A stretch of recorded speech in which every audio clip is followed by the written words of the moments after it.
আল্লাহর নবী বলেন সাহাবায়ে কেরামদেরকে নিয়ে নবী গেলেন যুদ্ধের ময়দানে। যুদ্ধ করার জন্য গেছে রে দূর বহুদূর মদিনা থেকে, মরুভূমির মধ্যে যুদ্ধ করার জন্য নবী সেনাপতি হইয়া যুদ্ধের প্রস্তুতি আল্লাহর পয়গম্বর যখন নেওয়া শুরু করে দিল, যুদ্ধের কাজ চলতেছিল। ঠিক এই মুহূর্তে হঠাৎ করে নবী তাকায়া দেখে চতুর্দিকটা অন্ধকার হয়ে গেছে। এক প্রচন্ড রুদ্রের মধ্যে হঠাৎ করিয়া কেন রে অন্ধকার হয়ে গেল? চতুর্দিকে রুদ্র আছে, কিন্তু কিছু জায়গা নিয়া কিছু এরিয়া নিয়া এমন অন্ধকার হয়ে গেছে। আল্লাহর নবী আর সহ্য হয়ে গেল, ঘটনা কি? এমনি তাকায়া দেখে নবীর সামনে জিবরাইল আসছে। আল্লাহর নবী বলে, জিবরাইল রে, প্রচন্ড রুদ্রের মধ্যে মরুভূমি, যুদ্ধের প্রস্তুতির জন্য কাজ চলতেছে, ঠিক এই এরিয়াটা নিয়ে অন্ধকার হয়ে গেল, আকাশটা মেঘাচ্ছন্ন হয়ে গেল। জিবরাইল কো হুজুর, আকাশ মেঘাচ্ছন্ন হয় নাই। আগা নবীজি, আমি জিবরাইল আজকে একা আসি নাই, আমার সঙ্গে 1,40,000 ফেরেশতা এই মুহূর্তে পদার্পণ করছে। 1,40,000 পয়গম্বর এই মুহূর্তে আমার সঙ্গে ফেরেশতা আল্লাহ পাঠাইছে। আমি একা আসি নাই, লক্ষাধিক ফেরেশতাদেরকে নিয়ে জমিনে পদার্পণ করছে। আল্লাহর নবী বলেন, কেন রে জিবরাইল, মরুভূমির মধ্যে হঠাৎ করে এত ফেরেশতা কেন আসলো? বলে, নবীজি, এই মুহূর্তে আপনাকে একটা জানাজা পড়াইতে হবে, জানাজা পড়াইতে হবে। আল্লাহর ওয়াদা, কুল হুয়াল্লাহু আহাদ। নবী আপনি বলুন আমি আল্লাহ একক। ওই যে তারা প্রশ্ন করছে, আপনার আল্লাহ কয়জন? খ্রিস্টান, ইহুদি আর মূর্তি পূজারী, তিন দল মিলে কিন্তু রাসূলের কাছে প্রশ্ন করছে, বলুন আপনার আল্লাহ কয়জন? আল্লাহ তখন জবাব দেয়, কুল হুয়াল্লাহু আহাদ। নবী আপনি বলুন আমি আল্লাহ একক, আমি আল্লাহর কোনো সাথী নাই, কোনো সঙ্গী নাই, কোনো ইলাহ নাই। বেঈমানগুলি ওইটা কেড়াও কথা, এইটা সব দূরে দূরে বাইন্দা দূরে কি না কথা। কুল হুয়াল্লাহু আহাদ। নবী আপনি বলুন আমি আল্লাহ একক, এক দ্বিতীয়, আমি আল্লাহর কোনো সাথী নাই, কোনো সঙ্গী নাই। এরা কিন্তু নবীরে প্রশ্ন করছে, আপনার আল্লাহ কয়জন? আল্লাহ উত্তর দিছে কি? এক, অদ্বিতীয়। আমার কোনো সাথী নাই, আমার কোনো সঙ্গী নাই, আমার কোনো ইলাহ নাই। সাথী নাই, সঙ্গী নাই। ওই আপনারা কথা বলবেন আর নাহলে আমি ওয়াজ করব, দুইটাতে একটা হইব।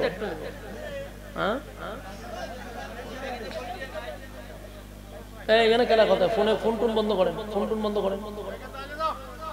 আমার পরে যে কোনো বক্তব্য সময় কথা কইবেন, মোবাইলে কথা কইবেন, আপনারা যেটা মনে সেটা করবেন, কিন্তু আমার সময় করা যাবে না। গিচ্ছা চলতেছে, কাহিনী কইতেছি, তাইলে মনোযোগ লাগে। গিচ্ছা কাহিনী শুরু করে দিতাম, তাহলে আর এত কইলাম না যে মনোযোগটা শুনেন। আমি একটা সাবজেক্ট নিয়ে আলোচনা করতে যদি বাড়িতে না লয়ে যেতেন, ওয়াজ করে লাভটা কি? খুব মনোযোগ দিয়ে শুনেন। প্রথম প্রশ্ন হলো, কুল হুয়াল্লাহু আহাদ। নবী আপনি বলুন আমি আল্লাহ এক, অদ্বিতীয়, আমার কোনো সাথী নাই, আমার কোনো সঙ্গী নাই, আমার কোনো ইলাহ নাই। এই তিন দল নবীরে বারবার যখন প্রশ্ন করছে, মুহাম্মদ বলো তোমার আল্লাহ কতজন? রব্বে কারীম কিন্তু তাদের জবাব দিয়া দিছে, নবী গো জানায়া দেন আমি আল্লাহ এক, দ্বিতীয় আমার কোনো সাথী নাই, সঙ্গী নাই, ইলাহ নাই, আমি এক, অদ্বিতীয়। বেঈমানরা তাদের খোদা মনে করে অনেকগুলা, খ্রিস্টানরা মনে করে 3 জন, ইহুদিরা মনে করে 2 জন। মূর্তি পূজারীদের খোদার কোনো অভাব নেই। আর আমার মালিক বলে আপনি জানায়া দেন আমি আল্লাহ এক, দ্বিতীয় আমার কোনো সাথী নাই, সঙ্গী নাই। এটা তাদের প্রথম প্রশ্নের জবাব দিয়া দিছে কুল হুয়াল্লাহু আহাদ। এরপরে তারা জবাব দেয় 2 নাম্বার প্রশ্ন করে আপনার আল্লাহ করেটা কি করে চলে, কেমনে চলে?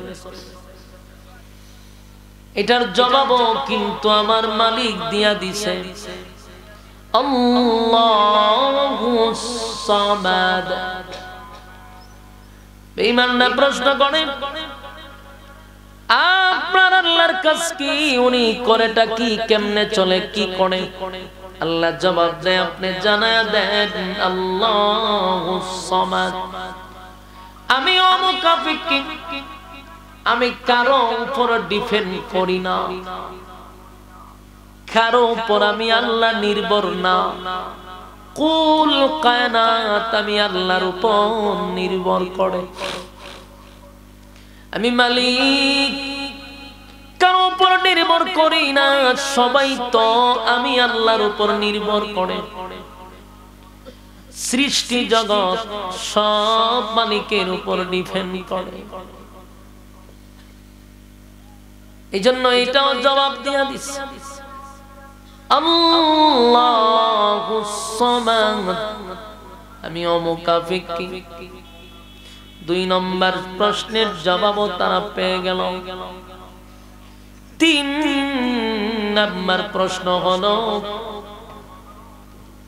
আপনার আল্লাহর বিয়া শাদী করছিল?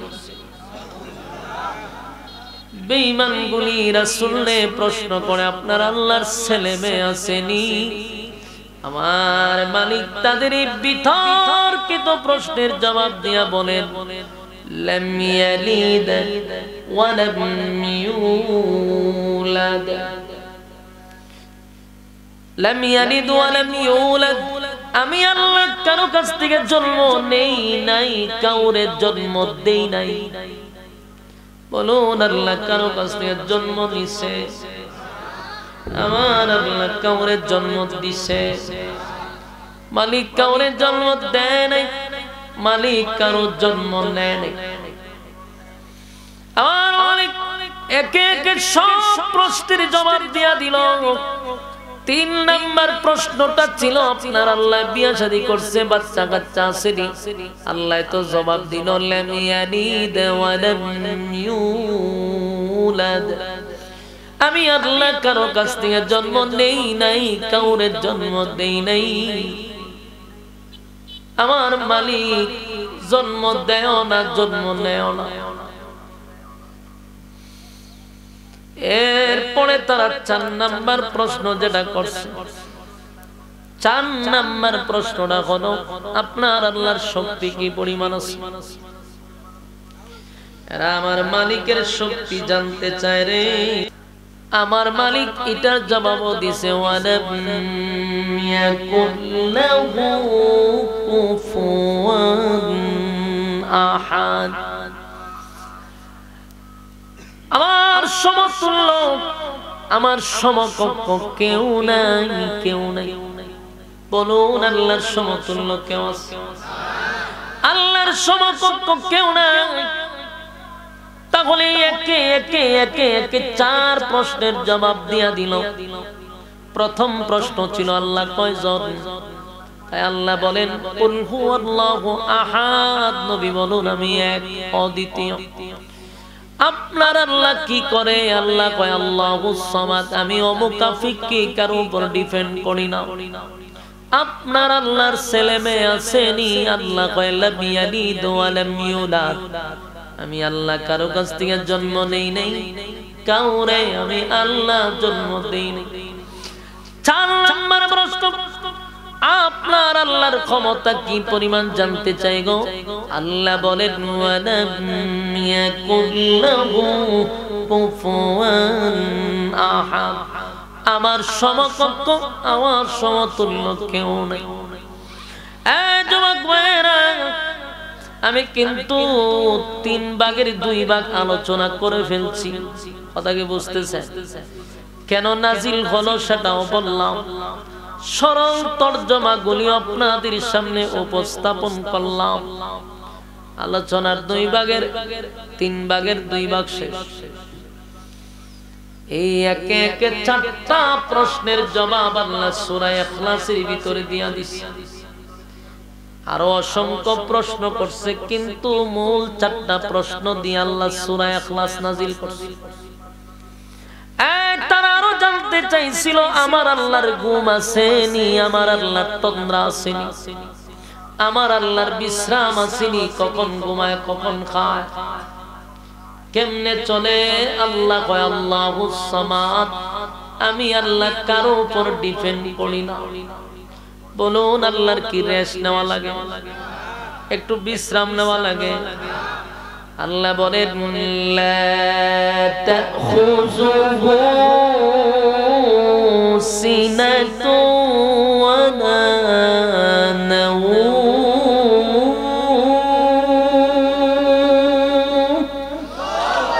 আল্লাহ বলেন লা তাখুযুহু সিনাতু ওয়ালা নাওম, আমি মালিকের ঘুম নাই, আমি মালিকের তন্দ্রা নাই, ঘুমায়ও না, আমার তন্দ্রাও আসে না। সব কিছু মালিকের ইশারায় চলে, কিন্তু মালিক একটা সেকেন্ডের জন্য ঘুমায় না রে, মালিক ঘুমায় না, মালিকের তন্দ্রাও নাই। আমার যুবক ভাইরা, এই সূরা ইখলাস এর শানে নজুল আপনাদেরকে বললাম কেন নাজিল হলো। 4টা প্রশ্নকে কেন্দ্র করে সূরা ইখলাস নাজিল হইল। নাম রাখছে ইখলাস। ইখলাস শব্দের অর্থ খাঁটি। খাঁটি কেন রাখলো? কারণ আমাদের আল্লাহ বলাটা হলো নির্ভেজাল খাঁটি। অমুসলিমদের আল্লাহ বলার মধ্যে ভেজাল আছে না নাই? আল্লাহ বলে ঠিক, কিন্তু আল্লাহর কাছে চায় না। আল্লাহ বলে ঠিক, উপর আল্লাহ বলে ঠিক, ভগবান বলে ঠিক, কিন্তু সেই মালিকের কাছে তারা চায় না। চায় সরস্বতী মার কাছে, কালী মার কাছে, দুর্গা মার কাছে, এমন সমস্ত দেব দেবীর কাছে তারা প্রার্থনা করে। আর মুমিনের উদ্দেশ্য হলো আমার জীবন, আমার মরণ, আমার নামাজ, আমার রোজা, আমার হজ, আমার যাকাত সবকিছু কার জন্য? ইন্না সলাতি ওয়া নুসুকি ওয়া মাহইয়ায়া ওয়া মামাতি লিল্লাহি রাব্বিল আলামিন, লিল্লাহি রাব্বিল আলামিন। ইন্না সলাতি ওয়া নুসুকি ওয়া মাহইয়ায়া ওয়া মামাতি লিল্লাহি রাব্বিল আলামিন, লিল্লাহি রাব্বিল আলামিন। আমার নামাজ, আমার রোজা, আমার হজ, আমার যাকাত সবকিছু তোমারই জন্য। ইন্না সলাতি ওয়া নুসুকি ওয়া মাহইয়ায়া ওয়া মামাতি লিল্লাহি রাব্বিল আলামিন, লিল্লাহি রাব্বিল আলামিন। আমার রোজা, আমার হজ, আমার যাকাত সবকিছু লিল্লাহি রাব্বিল আলামিনের জন্য। আমরা মুমিন, ইমানদার মুমিন মুসলমান ইয়াকিনার বিশ্বাস করে সব কিছু দেনেওয়ালা শুধুমাত্র কেবলমাত্র আমাদের রব আল্লাহ। ঠিক নেই? সন্তান নাই গো, আমরা চাই কার কাছে? রব্বি হাবলি মিনাস সালিহিন। আমরা যদি সন্তান চাই তাও আল্লাহর কাছে, আমরা যদি ব্যবসায় বরকত চাই তাও আল্লাহর কাছে, সব কিছু ধন সম্পদ চাওয়ার জন্য আল্লাহর কাছে। তাই আমাদের আল্লাহ বলাটা হলো খাঁটি, বিধর্মীদের আল্লাহ বলাটা হলো বেজাল। এই জন্য সূরার নাম হলো ইখলাস। ইখলাস শব্দের অর্থ হলো খাঁটি। আমার যুবক ভাইরা, আমাদের আল্লাহ বলা খাঁটি, তাই আমরা আমাদের রবের কাছে চাই, রবের কাছে চাই। আর তারা আল্লাহ বলে ঠিক, কিন্তু রবের কাছে চায় না। জীবনে দেখছেন কোন হিন্দু হাত তুল্লা দোয়া করছে? দেখছেন এই ব্যবস্থা হইতে?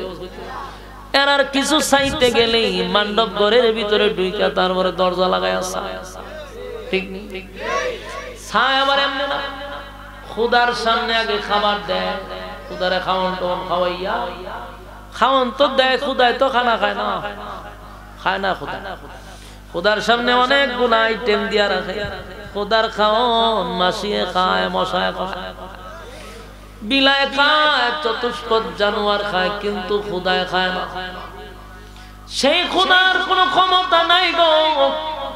আর মুমিন ইমানদারের ক্ষমতা হলো আমার মালিকের কাছে চাইলে মালিক ফেরত দেয় না।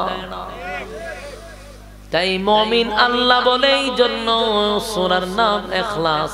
ইখলাস শব্দের অর্থ খাঁটি, মুমিনের আল্লাহ বলাটা খাঁটি। আমরা আলোচনা করলাম সূরাটার কয় ভাগে? 3 ভাগের কয় ভাগ গেল? 2 ভাগ গেল। এখন আসুন আমরা এই সূরার সংক্ষিপ্ত ফজিলত আলোচনা করি। সূরাটা বললে কি হইব এটা জানা দরকার না? আপনারা শানে নজুল জানলেন, কেন নাজিল হইল? 4টা প্রশ্ন করছে, আল্লাহ নাজিল করছে সূরা। সূরার সরল তরজমা শুনছেন, সূরার ভিতরে কি বলছে সেটাও বললাম। এখন আসুন এই সূরা পড়লে কি হয়, ফজিলত কি? সূরাটা একেবারে ছোট। কোরআনের মধ্যে সবচেয়ে ছোট সূরার মধ্যে ইখলাস আর একটা সূরা, আরেকটা হলো কাউসার, সবচেয়ে ছোট, আর এটা হলো ইখলাস। যদিও সূরাটা ছোট, কিন্তু আল্লাহর রাসূল বলেন এই সূরায়ে কুল হু আল্লাহ কোরআনের 3 ভাগের 1 ভাগ। কিতাব বুঝে কোরআনের 3 ভাগে। এই সূরা যদি কেউ একবার পড়ে 10 পারার সওয়াব, 2 বার পড়লে 20 পারা, 3 বার পড়লে 1 খতমের সওয়াব। কত গুরুত্বপূর্ণ সূরা। সবাই মুখস্থ পারি, কিন্তু ঠাড়া পড়লেও কেউ সূরাটা পড়তে রাজি না। মুখস্থ তো আছে, পড়ে না। আল্লাহর নবী বলেন, কিয়ামতের মাঠে যখন তুই দাঁড়াবি, তখন তোর আমলনামা আমি নবীর হাতেও দেওয়া হবে। কারণ প্রত্যেকটা নবীর হাতে তার উম্মতের আমলনামা দেয়। আল্লাহর নবী যখন আমলনামা দেখবো যে একটা কোরআনের খতমও আপনার আমলনামাত নাই, শরম লজ্জা আসেনি? এখানে যারা বসে রয়েছে, এখানে যারা বসে রয়েছে, আমি গ্যারান্টি দিয়া বলতে পারি 99% লোক এখানের মধ্যে 99% লোক কোরআন শরীফ দেখে এখনো খতম করে নাই। 1% রাখছি কেন, আলেমরা আছে, বাকি সবগুলা আছে কোরআন শরীফ এখনো খতম দিছে না জীবনে। তো হাসরের মাঠে যা নুটটা দাঁড়াইবেন, আমলনামা দিয়ে একটা খতম নাই, তখন রাসূল বলবে আমি কোরআনের জন্য রক্ত দিছিলাম, দান দান বানছিলাম, এই কোরআন উম্মতি মুহাম্মদীর জন্য একটা নিয়ামত ছিল, কিন্তু উম্মত কোরআন ভাইয়াও খতম করলি না, তোর মতো হতভাগা কে আছে? বুঝুননি কথা? এই জন্য শোন, এই কোরআন নাজিল হইল তো উম্মতি মুহাম্মদীর উপরে। এই কোরআন যদি কেউ হাসরের মাঠে না লইয়া দাঁড়াইতে পারে, কোথায় আপনি আমার স্থান হবে বুঝেন? কোরআনের জন্য নবী রক্ত দিল, রক্ত জড়াইল, সেই কোরআনটার একটা খতম দিতে পারলাম না। কি লইয়া হাসরের মাঠে দাঁড়াবো, কি লইয়া আল্লাহর সামনে দাঁড়াবো, একটা খতম দিতে পারলাম না। তাই আল্লাহ নবী বলেন, উম্মতেরা রে, সূরা ইখলাস যে বড় নিয়ামত। সূরা ইখলাস আমাদের জন্য একটা নিয়ামত। যে সূরাটা একবার পড়লে 10 পারা, 2 বার পড়লে 20 পারা, 3 বার পড়লে হয় 1 খতমের সওয়াব। তাই সূরাটা আপনারা পড়তে রাজি আছেন?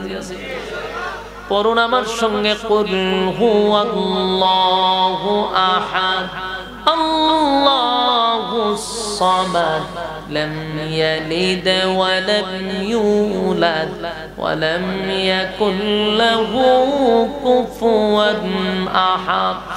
এই মুহূর্তে আমার সঙ্গে যারা পড়লেন প্রত্যেকের আমলনামায় কিন্তু 10টা পারা সওয়াব কিন্তু আমলনামায় ঢুকে গেছে। আরেকবার পড়েন কুল হুয়াল্লাহু আহাদ আল্লাহুস সামাদ লাম ইয়ালিদ ওয়া লাম ইউলাদ ওয়া লাম ইয়াকুল লাহু কুফুয়ান আহাদ। আরেকবার পড়ুন কুল হুয়াল্লাহু আহাদ আল্লাহুস সামাদ লাম ইয়ালিদ ওয়া লাম ইউলাদ ওয়া লাম ইয়াকুল লাহু কুফুয়ান আহাদ। আমার যুবক মুরব্বী বাবারা, পর্দার আড়ালের মা বোনেরা যারা আমার সঙ্গে এই মুহূর্তে পড়লেন, আল্লাহর কসম প্রত্যেকটা মানুষের আমলনামায় এই মুহূর্তে একটা খতমের সওয়াব আল্লাহ লিখে দিয়েছে।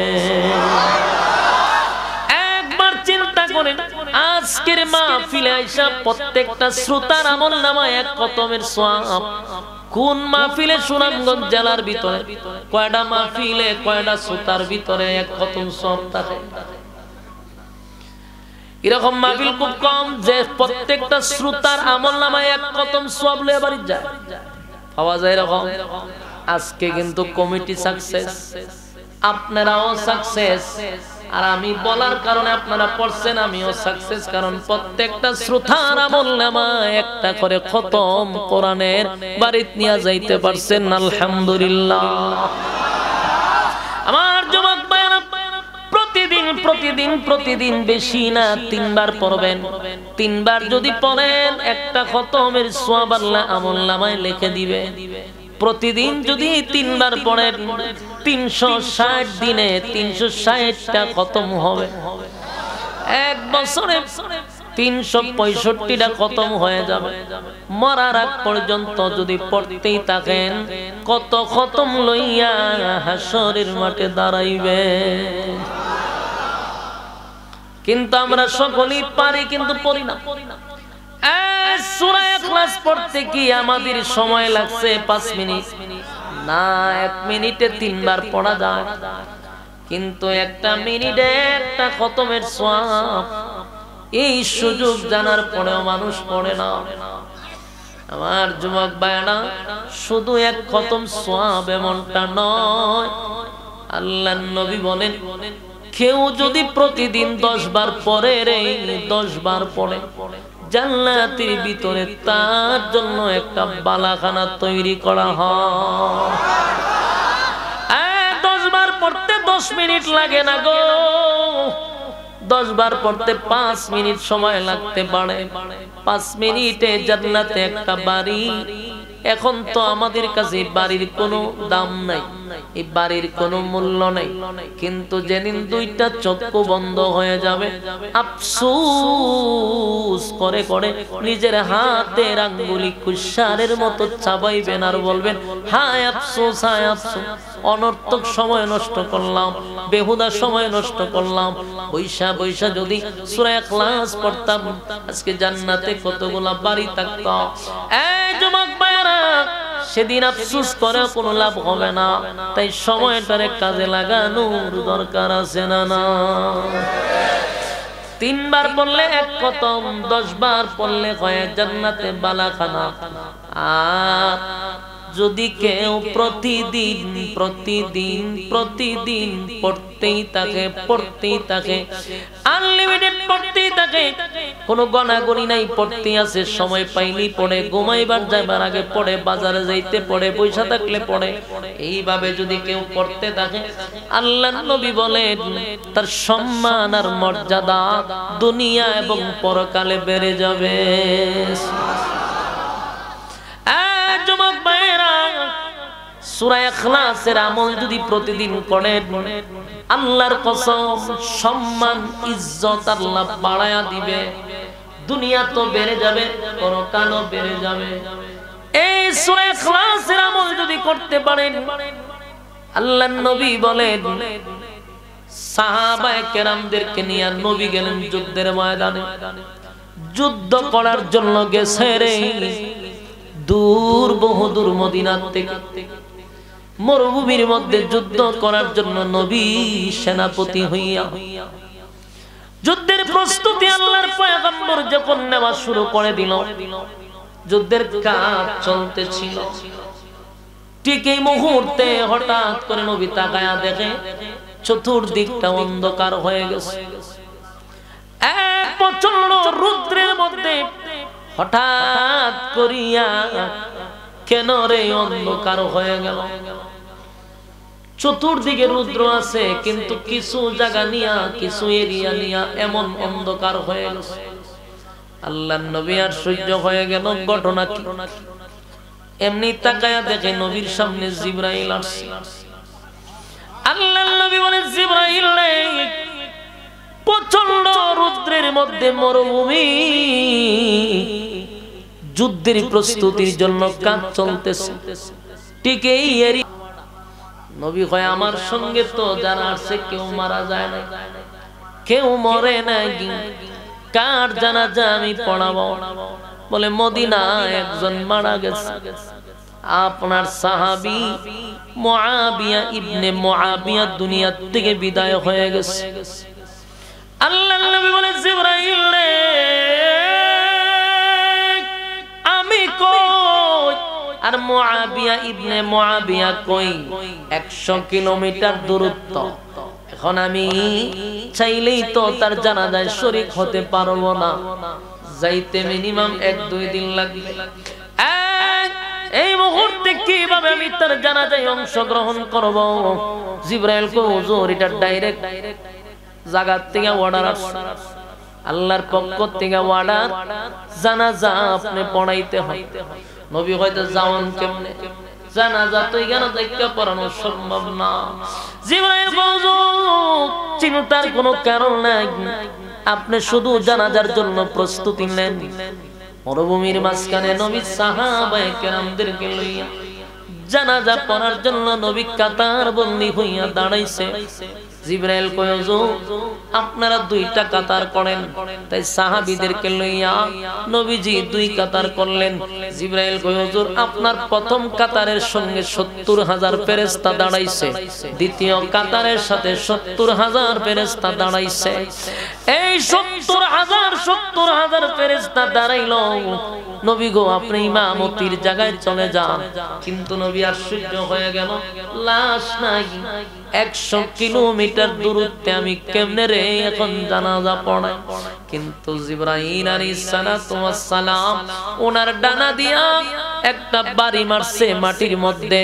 বাড়ি মারার সাথে সাথে নবীজি তাকায়া দেখে নবীর সামনে মুআবিয়া ইবনে মুআবিয়ার লাশ দেখা যায়। মুআবিয়ার লাশ দেখা যায় গো, নবীজির চোখের সামনে মুআবিয়ার লাশ। তাই নবীজি জানাজা পড়াইলেন। জানাজা পড়ানোর পরে নবীজি আশ্চর্য হয়ে গেল, এই সাহাবী এমন কি আমল করছে রে, যে আমলের কারণে 70,000 ফেরেশতা তার জানাজায় শরীক হইছে। আমার মুআবিয়া ইবনে মুআবিয়ারে কি তুমি চিনো? জিবরাইল কই, হুজুর, শুধু আমি কেন, আসমানের সব ফেরেশতা আপনার মুআবিয়ারে চিনে। আল্লাহর নবী আশ্চর্য হয়ে গেছে গো, কি এমন আমল করলো রে, যে আমলের কারণে আজকে তার জানাজায় অসংখ্য ফেরেশতাদের উপস্থিতি। এবার নবীজি যুদ্ধে চলে গেলেন। যুদ্ধ শেষ, নবীজি যখন মদিনায় গেলেন, হুজুরায় ঢোকার আগে নবীজি মুআবিয়ার বাড়িতে গেছে। মুআবিয়া আত্মীয়-স্বজনদেরকে ডাক দিয়া বলে, এই মুআবিয়ার ব্যাপারে আমি নবী কিছু জানতে চাই গো, বলো না। আমার মুআবিয়া কি এমন আমল করত, কি এমন ইবাদত করত যার কারণে তার জানাজার মধ্যে 1,40,000 ফেরেশতা হাজির। আসমানের সব ফেরেশতা মুআবিয়ার চিনে।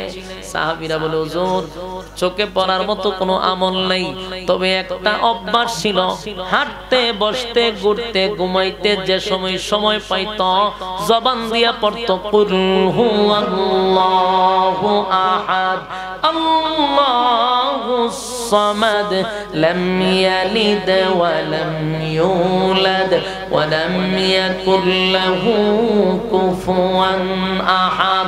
আমার জমাক ভাইরা, এই সূরাটা এখনো আছে না নাই?